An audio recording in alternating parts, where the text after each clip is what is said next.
Okay, so we will start with new chapter, that is chapter number 9, which is first chapter of part 2 of physics. अगर आपको sequence याद है तो chapter number 8 था sound, somewhere physics का part 2 chapter number 8 से start करते हैं, but I will start with chapter number 9 optics, क्योंकि optics is very important keeping in mind CET, JEE, NEET, all type of exams. And as far as CBSE pattern is concern, ये optics पूरा का पूरा 12th में है. Optics के दो parts है, एक है रे ऑप्टिक्स, एक है wave optics. And as far as your state board is concerned, ray optics 11th में है, वेव ऑप्टिक्स 12th में है. तो सीबीएसई में that will be in 12th, पूरा का पूरा ऑप्टिक्स. अब ये ऑप्टिक्स क्या होता है, इसमें क्या क्या देखना है, उससे पहले you should know some basic thing about physics. Physics as a subject, बहुत सारे टॉपिक आएंगे उसमें, बहुत सारे, मतलब there are many topics. For example, you will study motion of a body. Motion, when the position of an object is changing with time, इसको आप बोलते हो motion. इसको हम बोलते हैं mechanics. So mechanics is the branch of physics which deals with the study of motion, moving objects. फिर हम और एक टॉपिक आएगा जिसमें हम चार्जेस का स्टडी करेंगे, charges at rest. When you have charges at rest, इसको आप बोलते हो इलेक्ट्रोस्टैटिक्स. इलेक्ट्रो मतलब चार्जेस और रेस्ट मतलब स्टैटिक, तो electrostatics. Similarly, when charges start moving, मतलब charges in motion, the branch of physics which studies moving charges, इसको हम बोलते हैं electrodynamics. Electro मतलब charges, dynamics मतलब motion basically, right? Then इसमें current electricity भी आएगा, और इसमें you will also study magnetism. तो magnetic field सब स्टडी करोगे यहाँ पे इस टॉपिक में.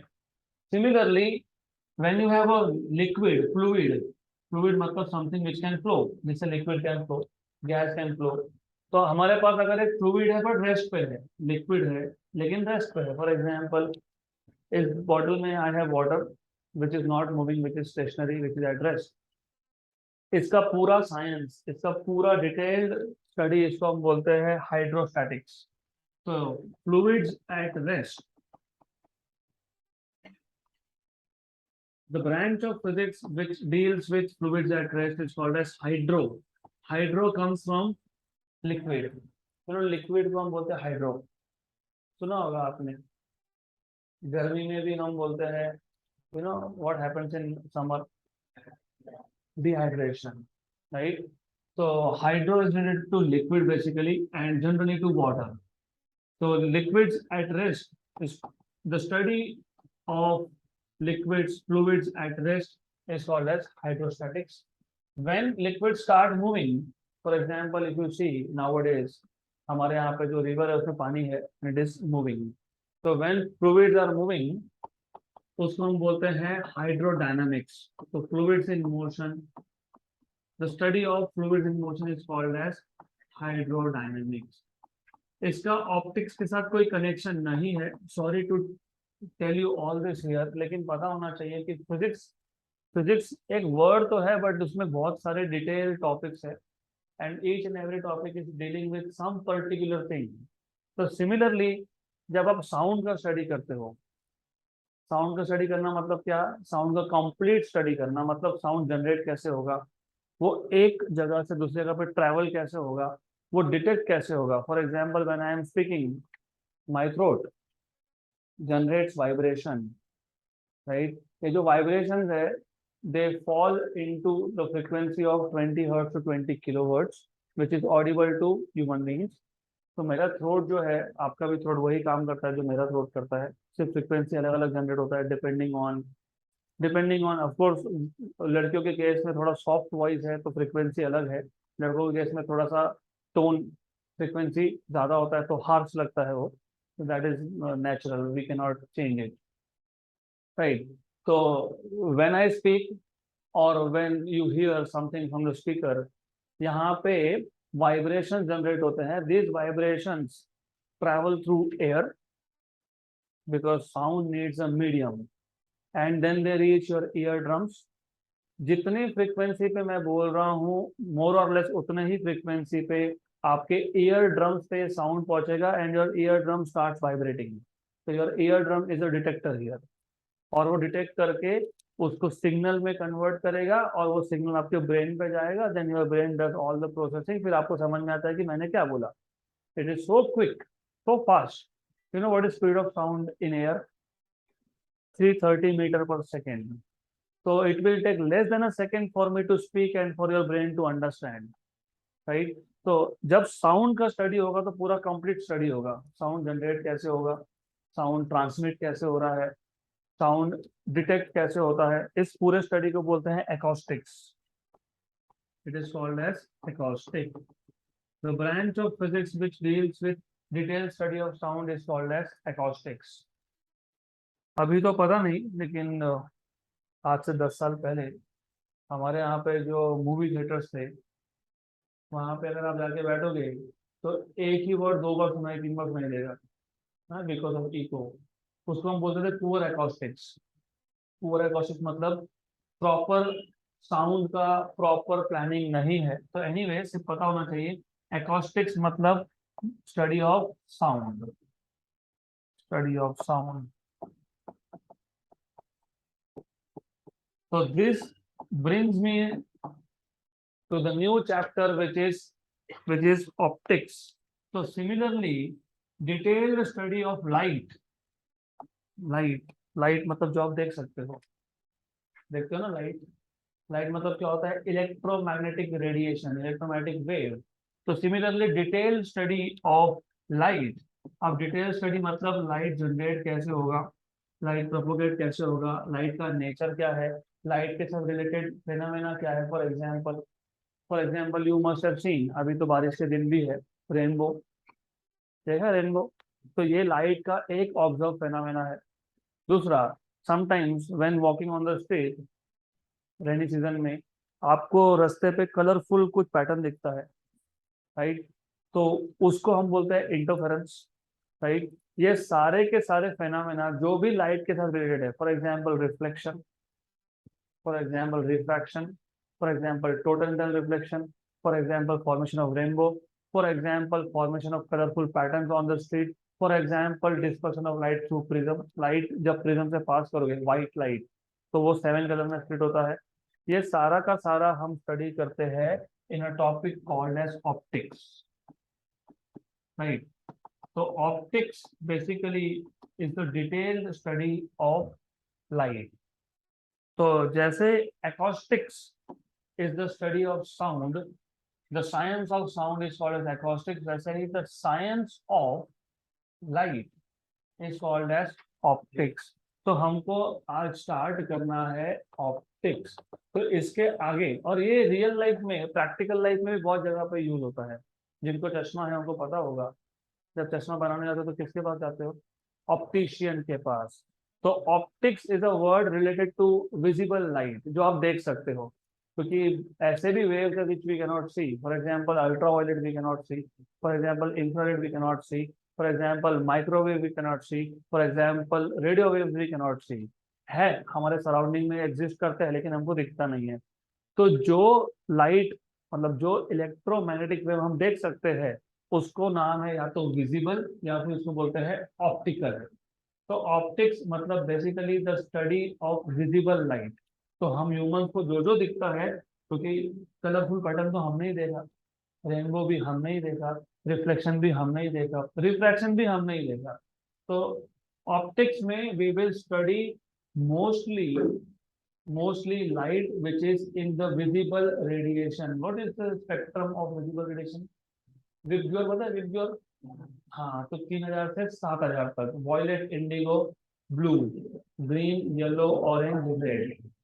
तो to start off with the study या फिर द साइंस ऑफ लाइट, और मैं यहाँ पे स्पेसिफिकली लिख रहा हूँ visible light. Visible light is known as is known as optics. अब ऑप्टिक्स के भी अलग अलग ब्रांचेस हैं। ये एक ट्री के जैसा है, फिजिक्स नाम का ट्री है, उसमें बहुत सारे ब्रांचेस है यार, कुछ मैंने बता दिया, और भी है इसमें, थर्मोडायनामिक्स भी है, एक्सेट्रा एक्सेट्रा, बहुत कुछ है इसमें। तो फिजिक्स इज अ ट्री जिसके इतने सारे ब्रांच हैं, mechanics, electrostatics, electrodynamics, hydrostatics, thermodynamics, hydrodynamics, acoustics, optics, etcetera etcetera. फिर ऑप्टिक्स में भी ब्रांचेस हैं।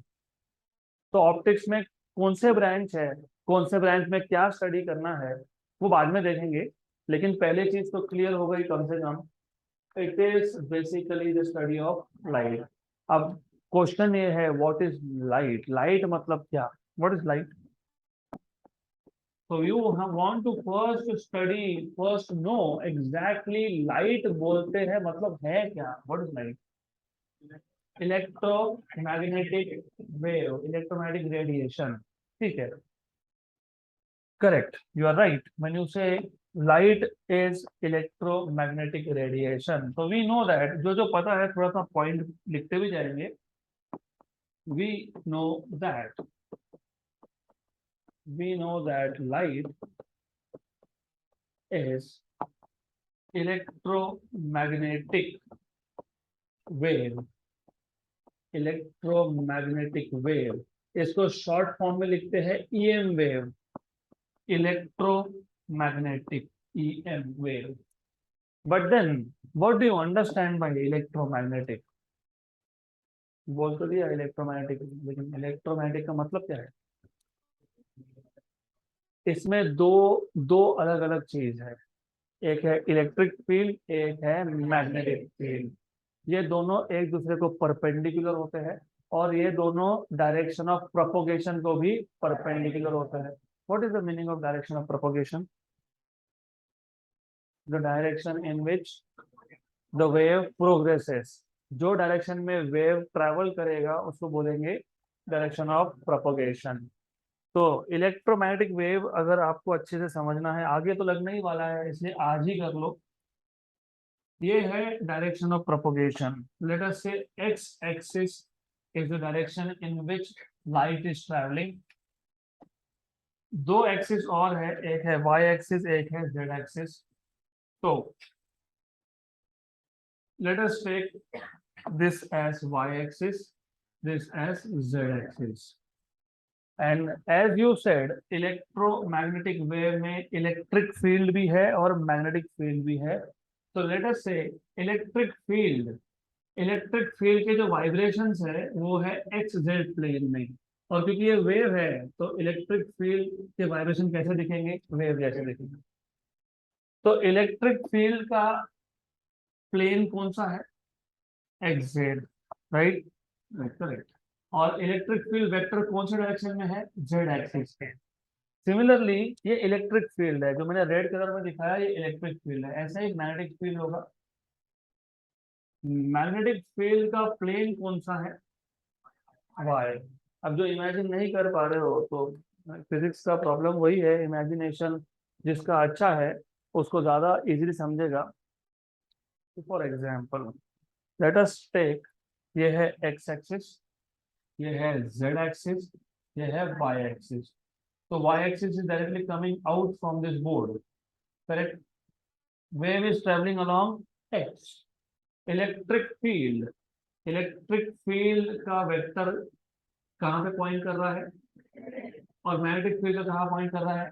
वाई में। तो इलेक्ट्रिक फील्ड का वाइब्रेशन का प्लेन कौन सा है? X Z. और मैग्नेटिक फील्ड का वाइब्रेशन का प्लेन कौन सा है?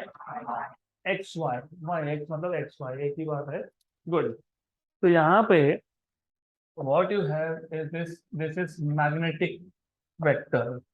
मैग्नेटिक फील्ड को फिजिक्स में हम सिंबल में लिखते वक्त तो इलेक्ट्रोमैग्नेटिक लिखते हैं, लेकिन डिनोट करते वक्त डिनोट करते हैं बी से, एम से नहीं करते। क्यों नहीं करते उसका रीजन है वो बाद में समझेगा, वो 12th में समझेगा।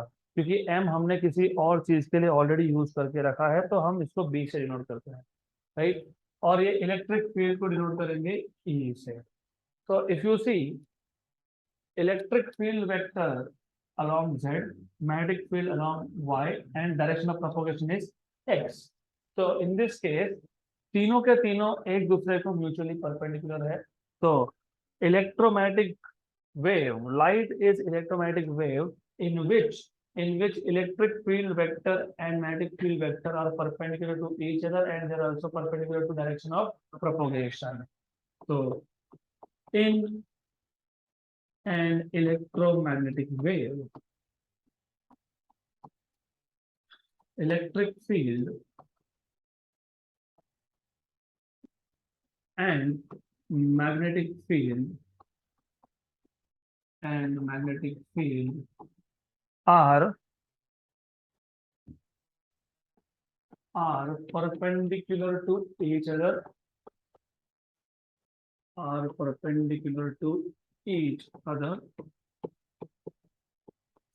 and also perpendicular to direction of propagation.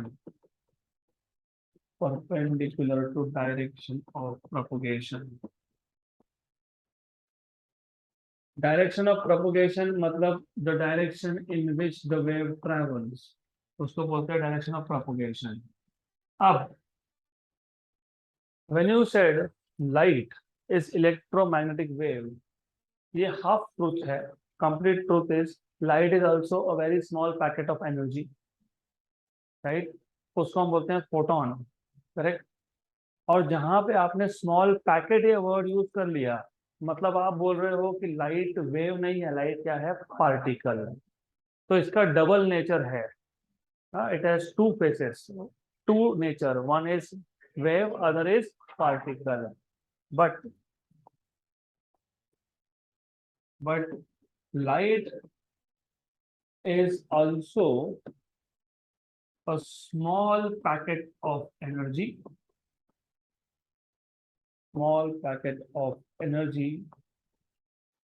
known as photon.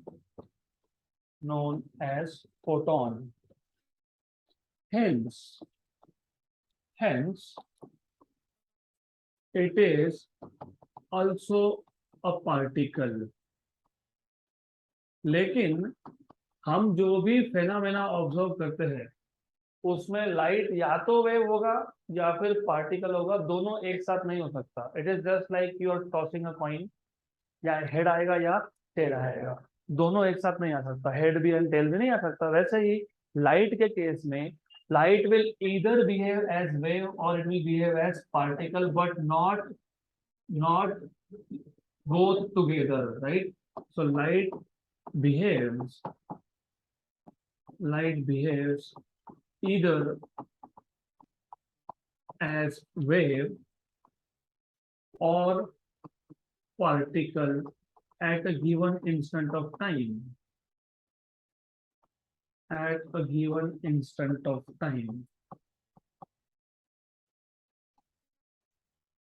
Right? दोनों नेचर एक साथ नहीं हो सकते, ये पता होना चाहिए. यहाँ तक क्लियर? तो अब लाइट से रिलेटेड जो भी फेनामेना है उसको हम तीन कैटेगरी में डिवाइड करते हैं. The phenomena related to light, for example मैंने अभी बताया आपको, formation of rainbow, formation of colourful pattern जिसको इंटरफेरेंस बोलते हैं. Then reflection of light, refraction of light. Refraction of light का एक बहुत इंटरेस्टिंग एग्जांपल है, हम डिटेल तो देखेंगे ही, लेकिन जस्ट टू अंडरस्टैंड कि रिफ्रैक्शन मतलब क्या. रिफ्लेक्शन और रिफ्रैक्शन दोनों अलग अलग कॉन्सेप्ट है. रिफ्लेक्शन में लाइट एक मीडियम से आता है, जैसे एयर से आता है, एक सरफेस से रिफ्लेक्ट होके वापस उसी मीडियम में जाता है, राइट? लेकिन रिफ्रैक्शन में मीडियम चेंज होता है. For example light is coming from air and entering into glass, into water. तो कभी आप चेक करके गूगल, हाँ, example, funny example of refraction of light, तो आपको कैसा इमेज मिलेगा जिसमें एक ट्रांसपेरेंट टैंक है, उस टैंक में पानी है, पानी में एक इंसान बैठा है, उसका सिर only head is outside water, everything else is inside water. तो आपको ऐसा दिखता है कि उसका बॉडी और उसका हेड शिफ्टेड है, बॉडी कहीं और, हेड कहीं और. तो that is the best example of refraction. ये सब हम डिटेल देखेंगे बाद में. So all the observed phenomena of light, जितने भी है उतने, बहुत सारे हैं, फॉर एग्जाम्पल बोलने गए तो reflection, refraction, total internal reflection, diffraction, polarisation, Doppler effect, Compton effect, then you have photoelectric effect, etc., etc. The observed phenomena of light can be classified into three categories. Classified into three categories. सबसे पहला category है जिसको हम बोलते हैं रे optics या फिर geometrical optics. And as I told you, 11th standard में आपका पूरा फोकस होगा सिर्फ रे ऑप्टिक्स पे. तो पहला है रे ऑप्टिक्स और जियोमेट्रिकल ऑप्टिक्स. तो ये रे ऑप्टिक्स या फिर जियोमेट्रिकल ऑप्टिक्स मतलब क्या, उससे पहले पता होना चाहिए what is the meaning of ray. What do you mean by रे?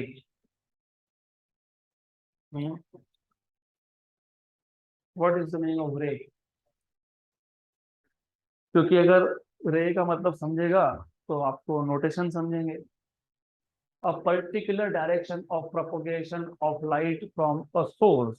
For example, just for an example, हमारे पास एक सोर्स ऑफ लाइट है, एक बल्ब है. जैसे ही मैंने बल्ब को चालू किया, switch on the button, right, यहाँ से एनर्जी इमिट होगा. एनर्जी एक पर्टिकुलर डायरेक्शन में जाएगा. मैं ये नहीं बोल रहा हूँ कि इसी डायरेक्शन में जाएगा, वो किसी और डायरेक्शन में भी जा सकता है, लेकिन ये एक पर्टिकुलर डायरेक्शन है वेव ट्रैवल का. एनर्जी के ट्रैवल का एक पर्टिकुलर डायरेक्शन है, इसको हम बोलते हैं रे. तो अ पर्टिकुलर डायरेक्शन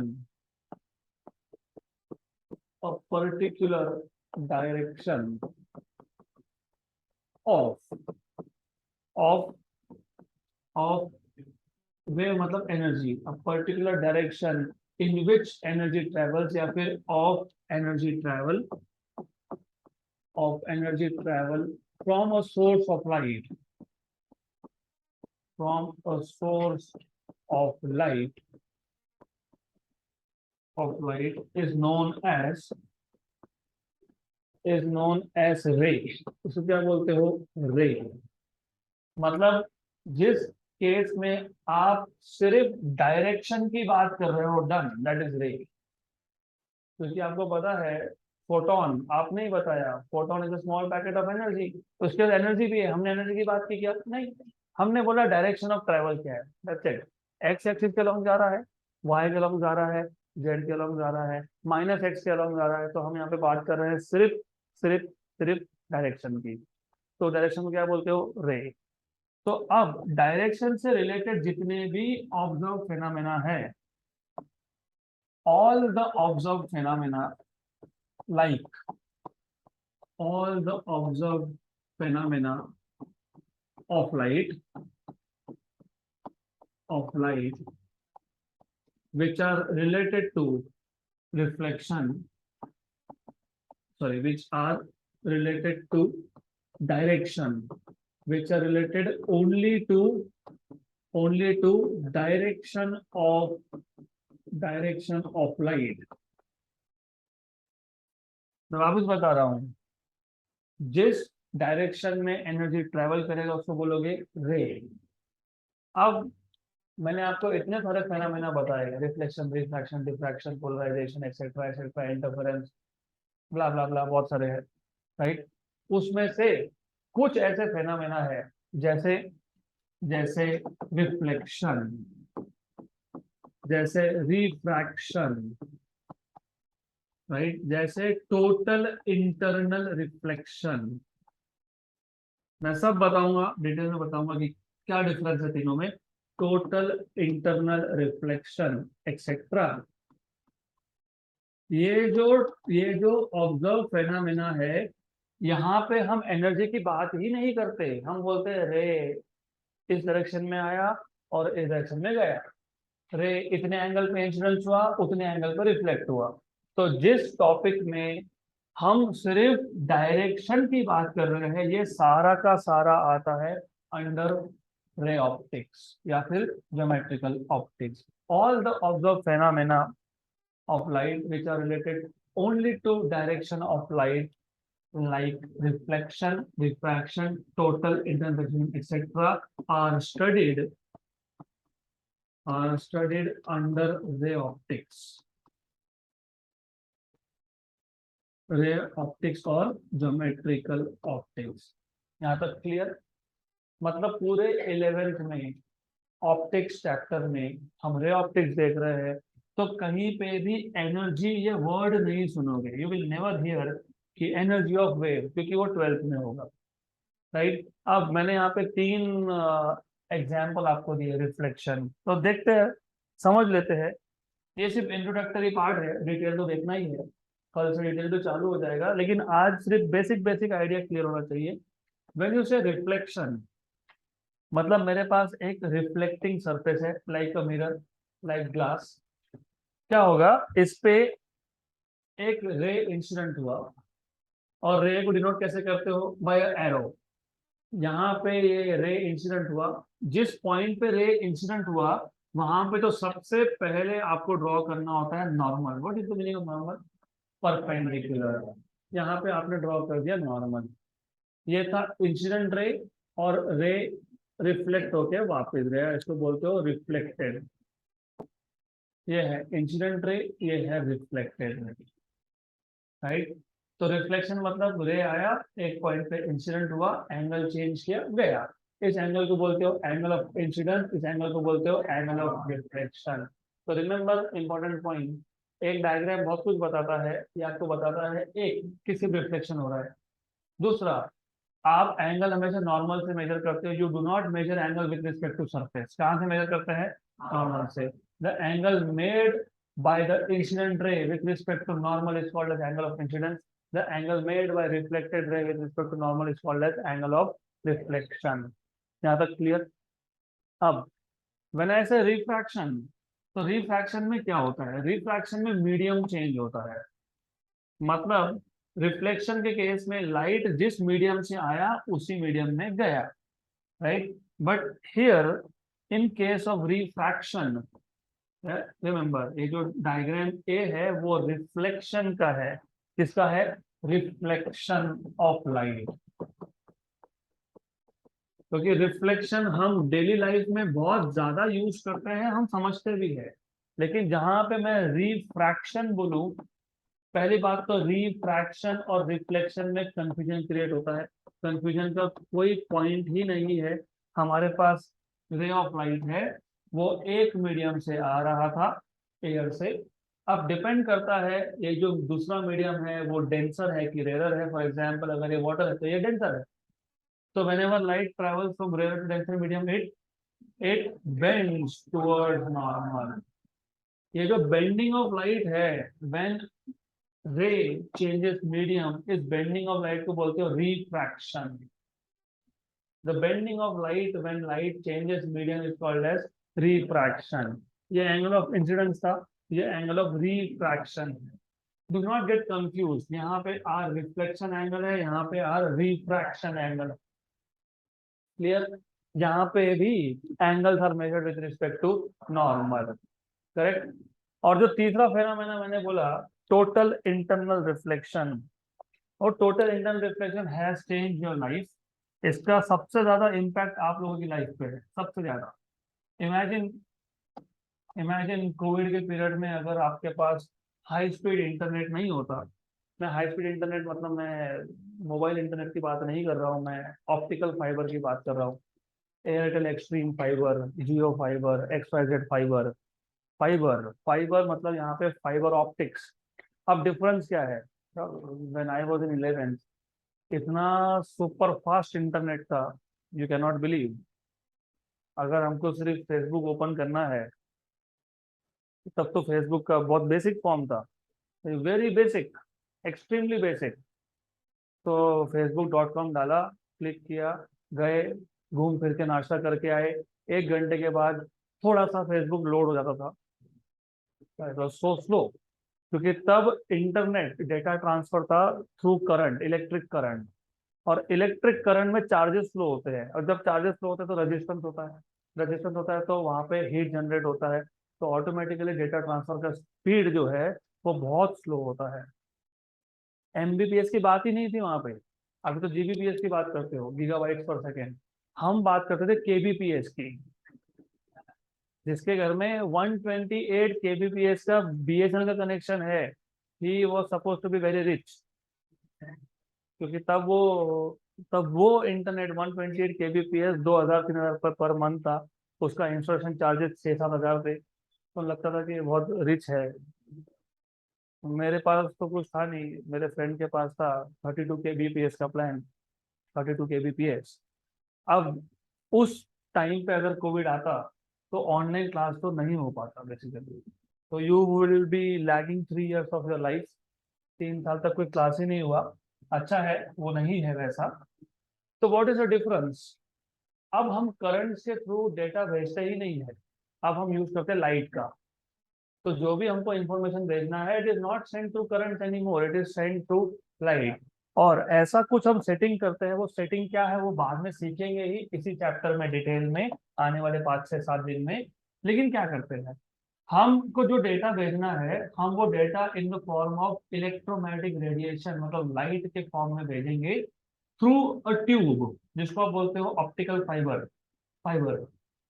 उसमें सेटिंग ऐसा होता है कि लाइट एक बार एंटर किया ट्यूब के अंदर, तो वो कभी बाहर आता ही नहीं है जब तक वो रिसीवर के एंड पे नहीं पहुंचा, तब तक वो टोटली पूरा का पूरा अंदर रिफ्लेक्ट होता रहता है। क्योंकि देखो, जब मैं रिफ्लेक्शन की बात कर रहा था, तो ऐसा नहीं है कि हमेशा सिर्फ रिफ्लेक्शन ही होगा।